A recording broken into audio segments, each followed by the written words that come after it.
Su Mo agreed to substitute for Miss Su on a blind date for a quick 10,000 yuan payout. All she had to do was act terribly and scare off some small company manager. But the man who stepped out of the luxury car was Fu Yanji, a dashing executive who had just promised his family he wouldn't cause trouble tonight. Sitting across from him, Su Mo immediately cranked up the drama. She acted like a spoiled elite, demanding he reject her right away.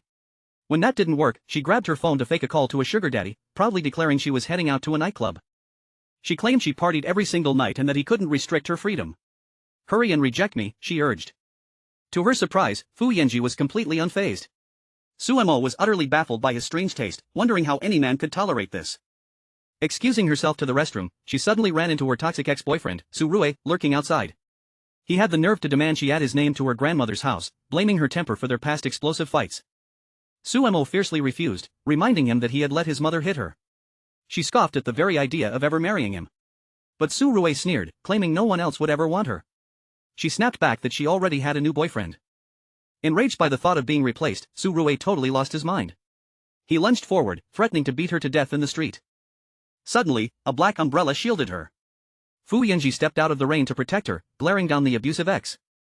Refusing to back down, Su Rui ridiculed the wealthy executive as a little white face and mocked that Su Mo would never actually marry him. But Fu Yanji turned to Su Mo. Honey, didn't you say you wanted to marry me? Playing along, she agreed, and Fu Yanji announced they were heading to the Civil Affairs Bureau. After leaving the ex behind, Su Mo nervously broke character. She awkwardly confessed that she was just putting on a terrible act.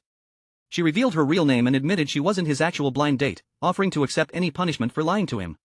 Su Mo explained she was an intern at Kongning Pharmaceutical, desperately needing the gig's payout for her grandmother's urgent hospital surgery. To her absolute shock, Fu Yanji offered a brilliant punishment.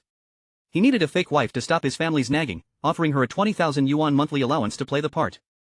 Promising it would be a purely superficial relationship with no marital duties, Fu Yanji pulled a pre-written contract right out of his coat, and she eagerly signed it. Reading his signature, she laughed at the wild coincidence. Her own company's CEO shared the exact same surname, Fu. Clueless to his real identity, Su Mo openly mocked her CEO's rumored failed blind dates.